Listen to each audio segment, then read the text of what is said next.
네, 우리 말씀 들으러 오신 성도님들 환영하고 축복합니다.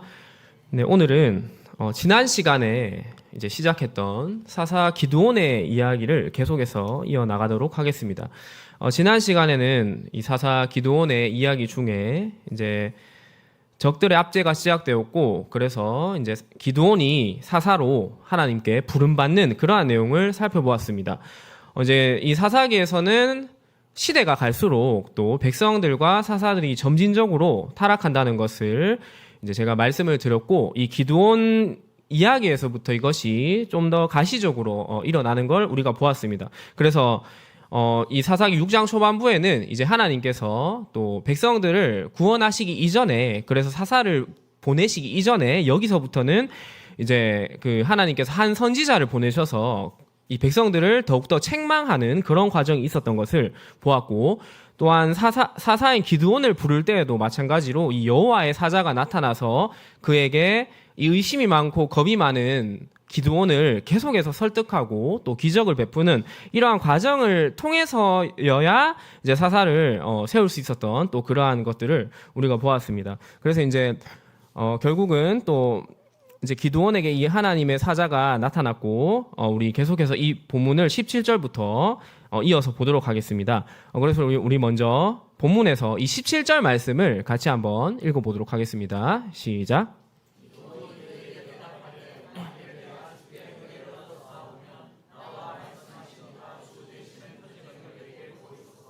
아멘.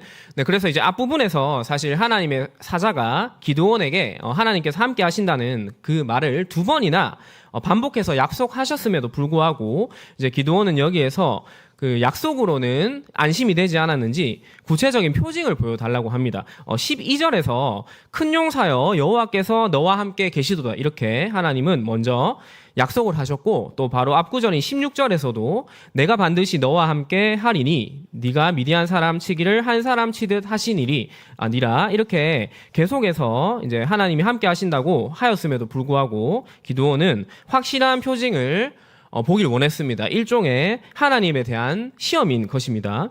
그렇다면 이러한 믿음 없음에 대한 기드온의 잘못은 과연 기드온의 전적인 그런 문제이고 불신앙인지 우리가 먼저 생각할 필요가 있을 것입니다.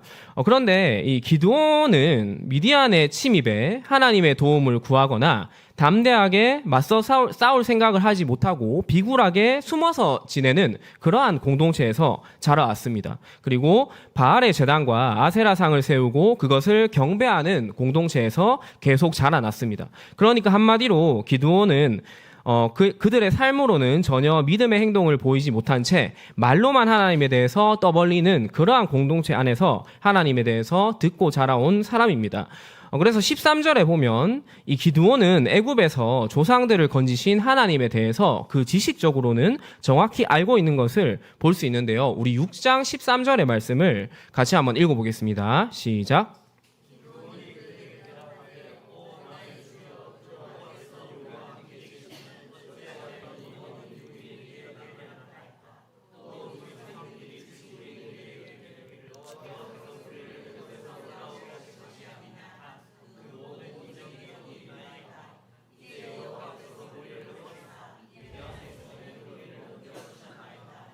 아멘. 네, 그래서 이와 같이 기드온은 하나님에 대해서 분명한 지식을 가지고 있었습니다. 출애굽을 베풀어 주신 그 구원의 하나님을 알고 있었던 것이죠. 그리고 이러한 지식은 그가 스스로 알게 되었다기보다는 그가 속한 공동체를 통해서 배웠을 것입니다. 그러나 삶에서 하나님 백성다운 모습을 보여주지 못한 그 공동체 안에서 자란 기드온에게 하나님을 듣는 것만으로는 전혀 믿음이 생기지 않았을 것입니다. 그렇기 때문에 기드온이 지금 하나님을 만났음에도 불구하고 하나님께도 이렇게 표징을 보여달라고 한 것은 기드온 개인의 불신앙이라기보다는 이전에 그가 성장한 공동체의 책임으로도 볼 수 있지 않을까 저는 저는 그렇게 생각합니다. 기드온은 참으로 하나님을 만나기 힘든 공동체에서 성장했습니다. 기드온의 마을 사람들은 날마다 하나님의 이름을 부르고 하나님에 관해서도 이야기했을 것입니다. 그러나 현실에 어려움이 닥치면 믿음으로 저항할 일만의 힘도 없는 무기력한 믿음을 지녔었고, 또 하나님을 섬기지만 바알이나 아세라가 자신들의 삶에 더욱 결정적인 영향을 끼치는 신으로 함께 숭배하였던 것입니다. 오늘날 우리도 우리 자녀들에게 어떠한 신앙을 소유한 모습으로 비추어지는지에 대해서 돌아볼 필요가 있습니다. 평소에 하나님에 대해서 이야기하고 하나님을 믿는 것이 중요하다고 강조하면서 정작 믿음이 필요한 순간에는 하나님이 아닌 다른 것들을 의지하고 계시지는 않는지요.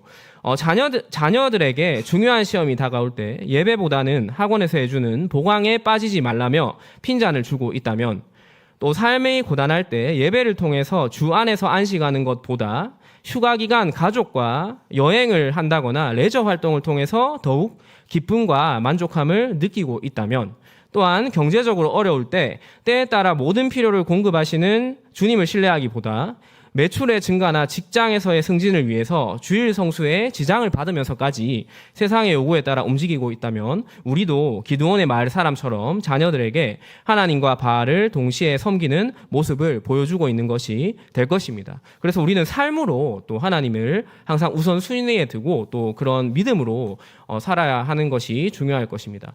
그래서 이것은 제가 오늘 설교 원고를 다 작성하고 일어났던 일인데, 이제 저희 청소년부에 한 학생이 이제 여름 방학 그 계획을 세워야 되는데 수련의 날짜를 알려달라고 연락이 왔었습니다.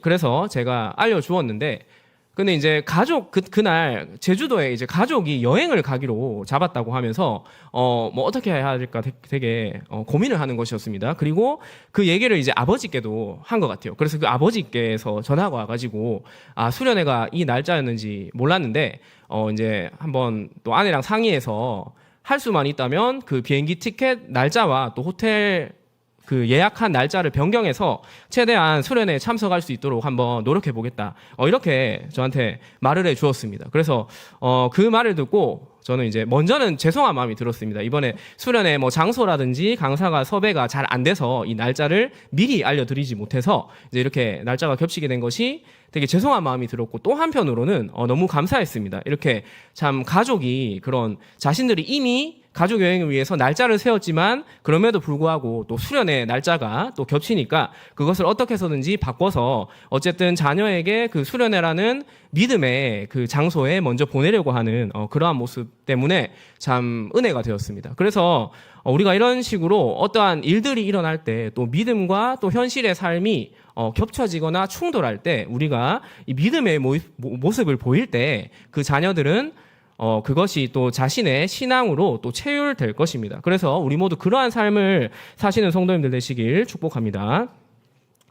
네, 다음으로 그래서 이 기드온은 단지 불신이나 미적지근한 반응으로 표징을 구한 것은 아니라고 생각이 됩니다. 그는 지금 하나님을 진정으로 만나기 위해서 진지하고 적극적으로 자기 자신도 움직이는 모습을 보여주고 있습니다. 그래서 우리 18절의 말씀을 같이 한번 읽어보도록 하겠습니다. 시작.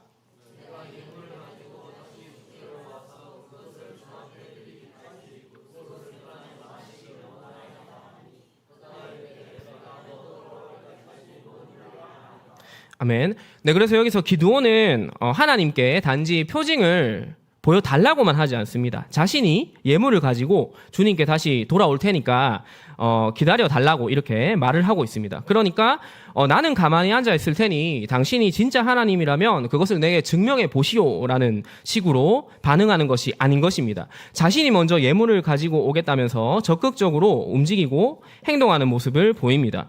기드온이 하나님에 대한 믿음이나 기대감 없이 그저 시험하는 것이었다면 이렇게 자신이 먼저 적극적으로 움직이지는 않았을 것입니다. 따라서 기드온은 지금 하나님을 시험하고 있지만 그것 자체가 과거에 말로 듣기만 했던 믿음에서 눈으로 주님을 직접 뵙는 믿음으로 나아가는 첫 단추가 되고 있는 것입니다. 기드온의 이런 마음을 아셨기 때문에 하나님도 기드온이 돌아올 때까지 기꺼이 기다려 주시겠다고 하고 계십니다. 기드온이 하나님의 사자에게 드리려고 가지고 온 예물을 통해서 우리는 기드온의 진심을 다시 한번 알 수 있습니다. 19절에 보면 그 예물들이 나오는데 염소 새끼 하나, 가루 한 에바로 무교병, 그리고 고기를 소쿠리에 담고 국을 양푼에 담아온 것으로 되어 있습니다. 그런데 이제 지난 시간에 살펴봤을 때 그 6절에서 이스라엘의 이 당시의 상황은 미디안으로 인해서 궁핍감이 매우 심하였다라고 되어 있었습니다. 그러니까 자기들도 먹고 살기 힘들 정도로 이 미디안의 약탈이 심했었는데요. 그럼에도 불구하고 기드온은 이와 같이 온갖 좋은 예물을 이 여호와의 사자에게 지금 준비하는 것을 볼 수 있습니다. 그래서 기드온도 역시나 하나님을 알기 위해서 자신이 할 수 있는 최고의 성의를 지금 드리고 있는 것을 보게 됩니다. 그래서 이 하나님을 만나고자 하는 기드온의 이런 진지함은 결국 응답받게 됩니다. 하나님은 마치 바위를 제단 삼으시듯 하여서 바위 위에 기드온이 가지고 온 재물을 올려놓으라고 하십니다. 그리고 국을 바위 위에 부으라고 하십니다. 그리고는 잠시 후 놀라운 일이 발생하는데요. 우리 21절 말씀을 같이 한번 읽어보겠습니다. 시작.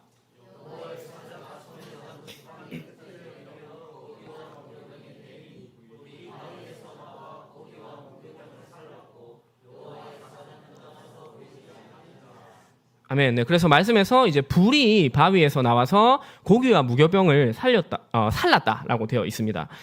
그래서 여호와의 사자가 지팡이의 끝을 예물에 갖다 대니 그것이 불살라졌다고 묘사되고 있습니다. 기드온은 어릴 때부터 바알을 숭배하는 집안에서 바알에게 이와 같은 비슷한 방법으로 수차례 제사를 드렸을 것입니다. 그러나 제물이 불살라지는 것은 바알에게 제사를 드릴 때는 볼 수 없었던 충격적인 장면이었을 것입니다. 더군다나 불이 없었을 뿐만 아니라 제단에 이제 국물이 부어졌다는 것은 이 액체가 가득하니까 불이 붙기 더 어려운 상황이었다는 것을 이제 보여주는 것이겠죠. 그런데 이제 이 제물이 불살라지는 것은 바로 성경에서는 하나님이 제물을 받으셨다는 것을 상징하는 것입니다.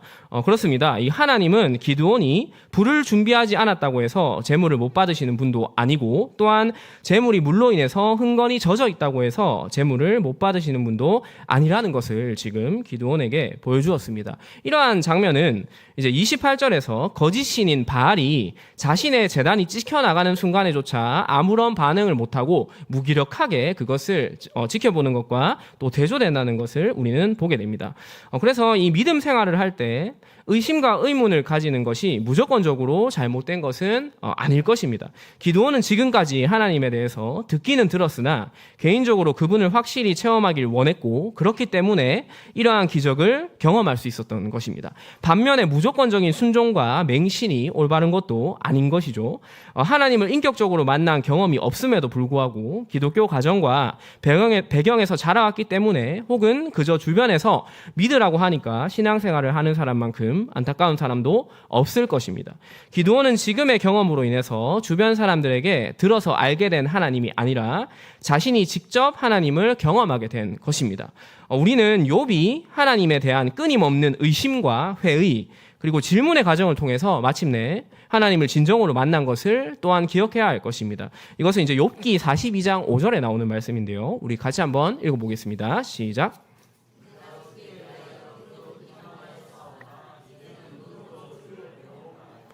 아멘. 네, 이것은 바로 욥이 신실하게 살았음에도 불구하고 끊임없는 고난을 당하면서 그가 끝없는 의심과 질문, 이런 과정들을 통해서 결국은 이제 하나님을 만나고 고백했던 내용입니다. 그래서 이와 같이 또 신앙은 또 우리 개인의 이러한 끊임없는 질문을 통해서 또 형성된다는 것을 우리가 잘 기억해야 할 것입니다. 생전 처음으로 하나님을 제대로 만난 기드온은 과연 하나님을 만난 사람다운 합당한 반응을 보이게 됩니다.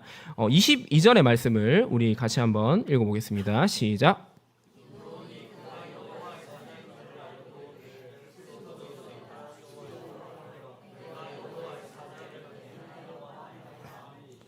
아멘. 네, 그래서 기드온은 여기서 여호와의 사자를 보아서 슬프다라고 말하고 있습니다. 이 인간이 감히 접근할 수도 없고 바라볼 수조차 없는 거룩하신 하나님을 목전에서 경험한 기드온은 하나님의 거룩하심과 자신의 죄인됨을 자각하였기 때문에 이와 같이 고백한 것입니다. 기드온은 지금 이 경험을 통해서 하나님이 누구신지 그리고 자신이 누구인지를 분명하게 깨닫게 된 것입니다. 그리고 이러한 기드온에게 하나님은 위로하십니다. 23절에 보면 세 가지 말로 위로하시는데요. 먼저 안심하라, 그리고 두려워하지 말라, 끝으로 죽지 아니하리라, 이렇게 말씀하십니다. 이러한 말씀을 하시는 하나님이나 그 말을 듣는 기드온이나 모두가 매우 기뻤을 것입니다. 하나님을 인격적으로 경험한 기드온은 마침내 하나님을 위한 제단까지 쌓는 놀라운 일을 또 실행하는 것을 보게 됩니다. 우리 24절 말씀도 같이 한번 읽어보겠습니다. 시작.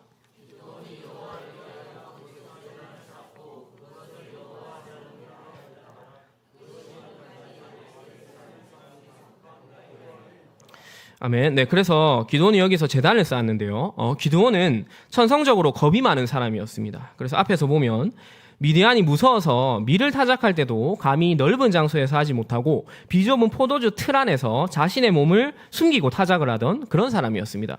그런데 지금 기드온이 제단을 쌓았다고 합니다. 이 제단을 쌓았다는 게 무엇을 의미할까요, 여러분? 온 마을 사람들이 다 볼 수 있도록 여호와 하나님에 대한 자신의 신앙을 드러내 보인 것입니다. 기드온은 자신이 쌓은 제단을 여호와 살롬이라고 합니다. 여기서 이 히브리어 단어 샬롬은 평화, 평강을 의미하는 단어인데 이 단어는 어떠한 상태를 나타내기보다는 관계적인 의미로 많이 쓰이는 단어입니다. 그러니까 내 주변의 상태나 상황이 안정적이기 때문에 평안한 것이 아니라 하나님과의 관계가 견고하기 때문에 주변의 나의 상황이 어떻든지 간에 평안할 수 있음을 의미하는 것입니다. 기드온이 하나님을 만났다고 해서 주변의 상태가 변한 것은 하나도 없습니다. 여전히 미디안은 강했고 이스라엘은 약탈당하고 있었습니다. 마을에는 동일하게 바알의 제단과 아세라의 목상이 우두커니 세워져 있었습니다. 그러나 가장 중요한 한 가지가 변한 것이 있으니 그것은 기드온과 하나님의 관계였던 것입니다. 기드온은 이제 단지 머리로 지식으로만 하나님을 아는 것이 아니라 살아계신 하나님을 만났던 것입니다. 그리고 그분에게 안심하라, 두려워하지 말라, 죽지 아니하리라는 위로의 말을 들었습니다. 기드온을 변화시킨 것은 이러한 하나님과의 만남이었던 것입니다. 성도는 이와 같이 나의 주변의 불안한 상황이 해결되는 땅에서부터 오는 평화가 아니라 하나님이 주시는 하늘에서부터 오는 평화로 인해서 기뻐해야 하고 또한 힘을 얻고 살아가야 하는 사람들입니다. 기드온이 하나님을 만났을 때 주변 상황이 아무것도 바뀌지 않은 것처럼 우리도 믿음으로 살아갈지라도 나의 주변의 문제들은 하나도 해결되지 않고 오히려 더 악화될 때도 있을 것입니다. 그러나 참 평화는 하나님과 올바른 관계에서 온다는 것을 기억하시기 바랍니다. 하나님은 기드온에게 말씀하셨던 것처럼 지금도 우리에게 우리 주변에 발생한 어려움에 대해서 안심하거라, 두려워하지 말거라, 그것으로 인해서 결코 죽지 않는다, 너는 단지 나와 함께 하기만 하면 된다, 이렇게 말씀하고 계시는 것입니다. 예전에 청소년부 수련회를 위해서 이 학부모님들의 인터뷰를 영상으로 제작한 적이 있었는데 한 부모님이 이와 같이 고백을 하셨는데 제가 한번 읽어드리겠습니다. 예수님을 진짜 알고 나서는 눈에 보이는 것보다 보이지 않는 것이 더 소중하고 진짜라는 것을 알게 되었어요. 예를 들면 세상에서 돈으로 살 수 있는 편안이 아니라, 그게 진짜가 아니라 예수님만이 주실 수 있는 평강이 진짜라는 것. 눈에 보이지는 않지만 믿음이 제일 중요하고 그 믿음만으로 충분하다는 것을 계속해서 알아가고 있는 중이에요. 하나님의 샬롬에 대한 신학적인 설명보다도 이 부모님의 고백이 저는 더 명료하고 아름답게 느껴집니다. 세상이 주는 편안함이 하나님이 주시는 평안이라고 속지 마시고 예수님과의 관계 속에서 그분만이 주시는 평안함을 통해서 참 샬롬을 누리시는 성도님들 되시길 소망합니다. 네, 이어서 이제 25절과 32절에서는 기드온이 바알의 제단을 부수는 이야기가 나오고 있습니다. 이 이야기는 이 모세가 출애굽 사역을 감당하기 위해서 그 사명을 시작하는 가운데서 일어나는 사건과 유사한 면이 있는데요. 우리 출애굽기 4장 25절의 말씀을 같이 한번 읽어보겠습니다. 시작.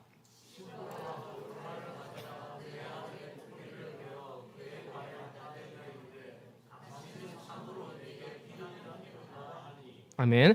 네, 그래서 이 말씀은 이제 모세가 이스라엘 백성을 구하기 위해서 미디안에서 애굽으로 나아가는 과정에서, 그러니까 본격적으로 사명을 감당하기 바로 직전에 일어난 일인데요. 이 일은 이제 펼쳐질 기드온의 이야기와 비교해 보면 먼저 모세와 기드온 모두 자신의 소명을 감당하기 전에 자기 집안을 정화하는 일을 하고 있습니다. 모세는 아들에게 할례를 베푸는 일을 하고 있고요. 또 기드온은 자기 집안의 우상을 파괴하는 그런 일을 한다는 공통점이 있습니다. 그리고 두 번째로는 둘 다 자르는 행위와 관련이 되어 있습니다.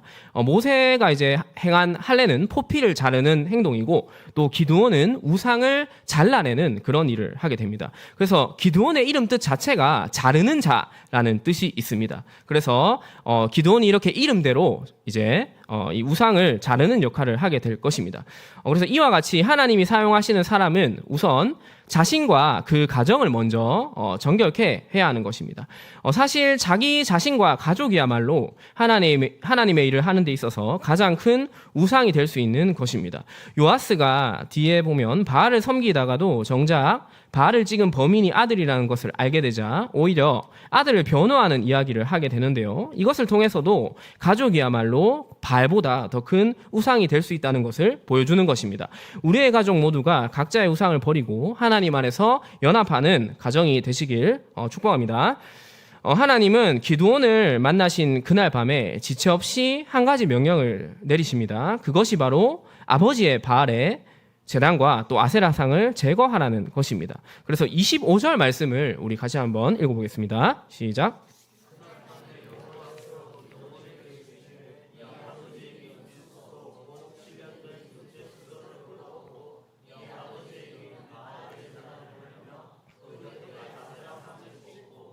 아멘. 네, 그래서 이제 여호와의 사자가 아버지의 집안에 있는 우상을 제거하라고 하십니다. 기드온은 13절에 의하면 우리가 아까 살펴보았는데요. 조상들을 구원하신 출애굽의 하나님을 알고 있었고, 이것은 분명히 아버지 요아스가 가르쳤을 것입니다.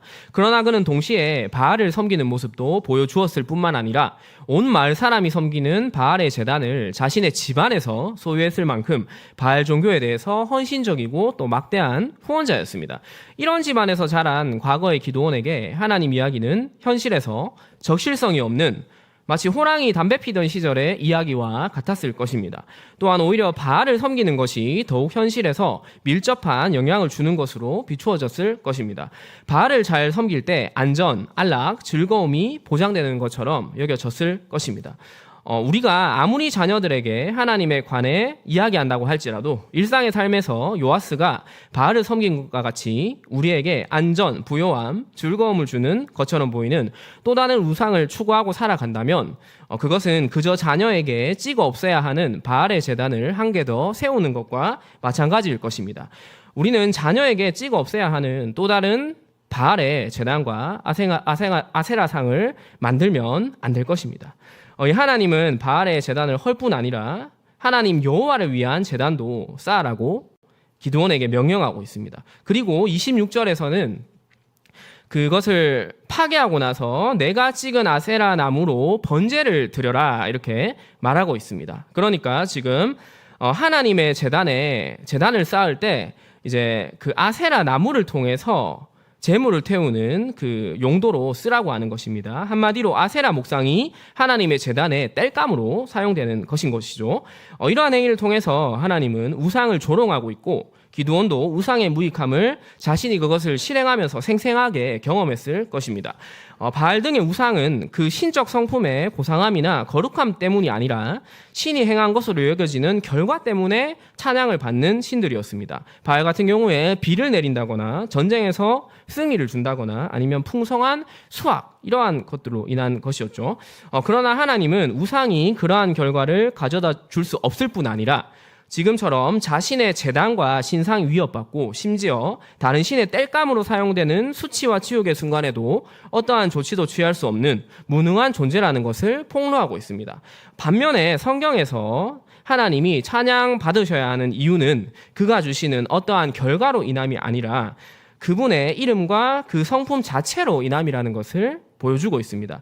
이것은 시편 115편 1절에 있는데요. 이 말씀을 같이 한번 읽어보겠습니다. 시작.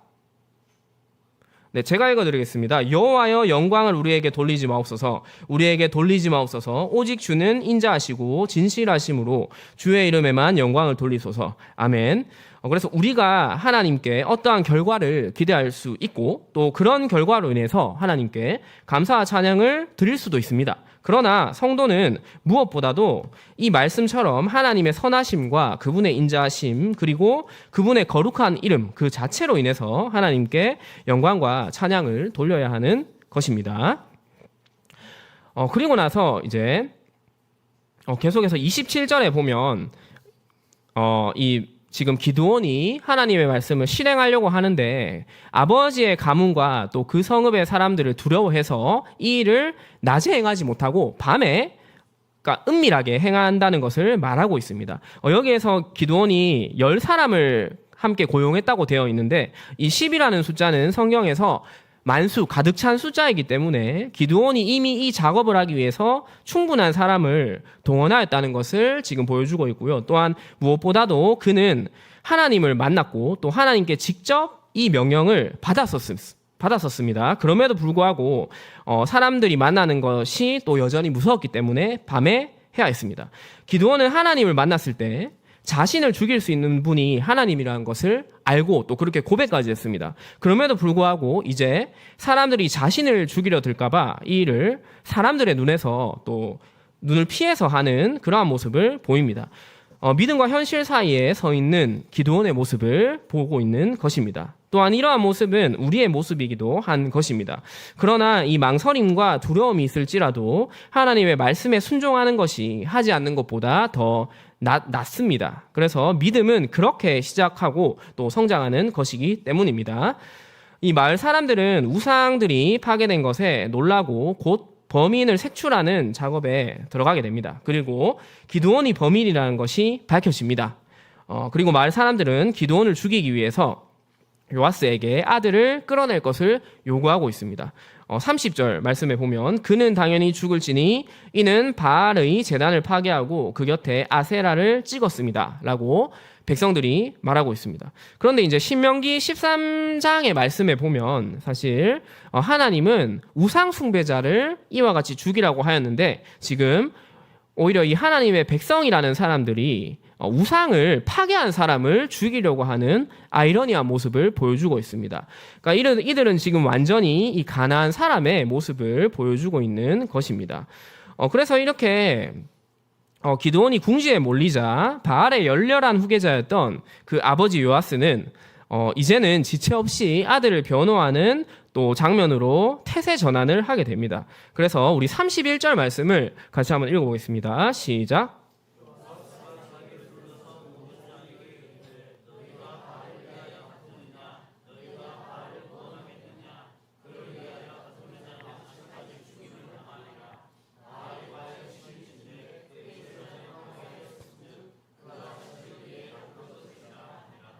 아멘. 네, 그래서 여기에서 이제 기드온의 아버지는 너희가 바알을 구원하겠느냐라고 하면서 이제 이들이 하는 행위를 저지하려고 합니다. 근데 여기에서 이제 쓰인 구원하다라는 단어는 원래 하나님이 백성을 구원하기 위해서 사사를 보내실 때 사용된 그런 단어입니다. 그런데 오히려 지금 바알은 신이면서도 백성으로부터 구원을 받아야 한다는 그런 의미로 이 단어가 쓰이고 있습니다. 그래서 이러한 것들은 다시 한번 우상의 무익함을 보여주고 있는 것입니다. 요아스는 자기 아들이 위험에 빠지자 오히려 자신이 숭배하던 우상의 무익함을 폭로하고 있습니다. 그러나 그가 바알을 공격한 것은 하나님께로 돌이켰기 때문이 아니라 바알을 사랑함보다는 자기 아들을 더욱 사랑하였기 때문일 것입니다. 이것이 바로 우상 숭배자들의 믿음의 실체인 것입니다. 사람들은 우상이 자기에게 유익을 주기 때문에 섬깁니다.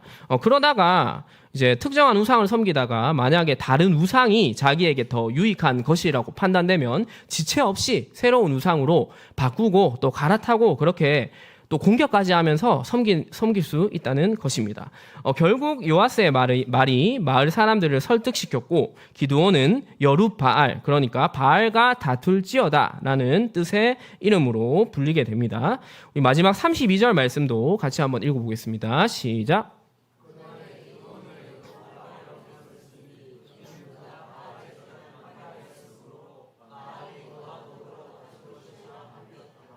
아멘. 네, 그래서 이제 기드온에게 이러한 이름을 붙여준 마을 사람들도 이 사건을 통해서 바알은 무익한 우상이라는 것을 깨달았을 것입니다. 그래서 뒤에 34절에 보면 기드온이 군대를 모집할 때 이 지금 기드온의 고향 사람인 아비에셀이 제일 먼저 나오는 것을 우리가 볼 수 있습니다. 마을 사람들은 기드온에게 역사하신 하나님에 관한 이야기도 기드온을 통해서 들었을 것입니다. 처음에는 기드온을 죽이려고 하고 기드온 집안 자체를 핍박하던 아비에셀 사람들이 오히려 하나님의 역사하심을 듣고 그분을 인정하게 되자 나중에는 제일 먼저 하나님의 부르심에 참여하게 되는 것입니다. 마치 그리스도인들을 누구보다 잔혹하게 핍박했던 사울이 예수님을 만나자 앞장서서 그리스도의 복음을 전하는 일에 전력을 다하게 된 일을 떠올리게 합니다. 오늘날도 이와 같은 일이 일어날 수 있습니다. 우리 주변에 기독교에 적대감을 가진 사람일수록 그들이 하나님을 만날 수 있도록 기도해야 합니다. 그렇게 된다면 적극적으로 예수님을 반대했던 사람일수록 그러한 적극성을 하나님은 그대로 사용하셔서 오히려 회심 이후에는 누구보다 적극적으로 믿음 생활을 하는 사람으로 또 가꾸어 나가실 수 있기 때문입니다. 그래서 우리는 또 우리의 삶을 통해서 항상 또 이렇게 나 자신만 하나님의 은혜를 경험하는 것이 아니라 다른 사람에게도 하나님을 전할 수 있는 그러한 삶을 사시길 축복합니다.